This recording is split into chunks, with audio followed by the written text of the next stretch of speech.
नमस्कार, आप देख रहे हैं दिल्ली 24/7 और मैं हूं आपके साथ सिमरन कहा। सियाचिन में साथियों को बचाने में शहीद हुए कैप्टन अंशुमन सिंह के परिवार को उनके सदमय साहस और बहादुरी के लिए 5 जुलाई को राष्ट्रपति ने कीर्ति चक्र से सम्मानित किया था। लेकिन अब अंशुमन सिंह के माता पिता का एक और दर्द सामने आया है। आरोप है कि शहीद अंशुमन सिंह की पत्नी स्मृति अपने पति की फोटो एल्बम, कपड़े और अन्य यादों के साथ सरकार के द्वारा दिए गए कीर्ति चक्र को लेकर अपने घर गुरदासपुर चली गई है।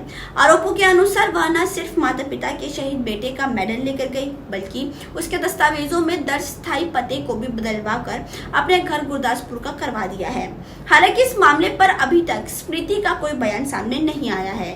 शहीद अंशुमन के पिता राम प्रताप सिंह ने मीडिया से बातचीत करते हुए कहा कि हमने बेटे की मर्जी से ही स्मृति से शादी की थी। हमने बड़े धूमधाम से और अरमानों के साथ शादी की थी। शादी में ना हमारी तरफ से और न ही स्मृति के परिवार वालों की तरफ से कोई कमी रखी गई।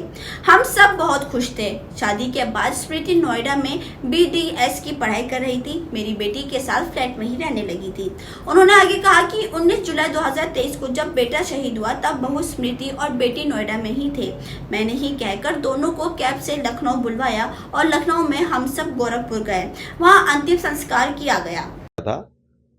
मेरा उनसे बात करने का एक ये था, जो कि मैं माननीय रक्षा मंत्री जी को भी अवगत करा चुका हूँ कि एनओके का ये जो है ठीक नहीं है, जो निर्धारित मापदंड है। क्योंकि 5 महीने की शादी थी, कोई बच्चा नहीं है। माँ बाप के पास आज आप बात कर रहे हैं या पीछे फोटो लटकी हुई है, बस यही है। कल को वो अपना एड्रेस भी चेंज करा चुकी हैं, तो हमारे पास क्या है।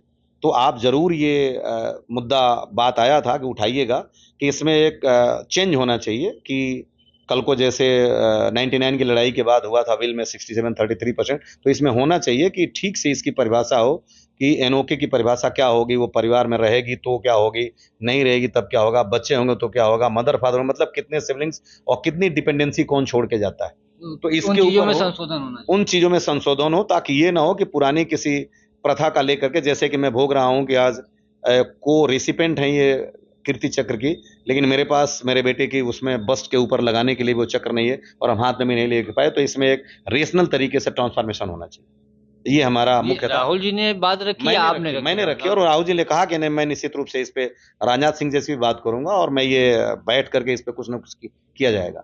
लेकिन 13वीं के अगले ही दिन बहू स्मृति ने घर जाने की जिद कर ली। राम प्रताप सिंह ने कहा कि स्मृति के पिता ने बेटी की पूरी जिंदगी का हवाला दिया, तो मैंने खुद ही कहा कि अब वह मेरी बहू नहीं बेटी है और अगर स्मृति चाहेगी तो हम दोबारा मिलकर उसकी दोबारा शादी करेंगे और मेरी बेटी के तौर पर मैं विदा करूंगा।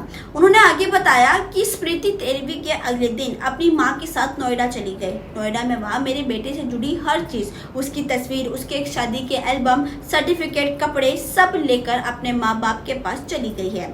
हमें इसकी जानकारी तब हुई जब मेरी बेटी वापस नोएडा गई तो वहाँ फ्लैट में बेटे अंशुमन का कोई भी सामान नहीं था।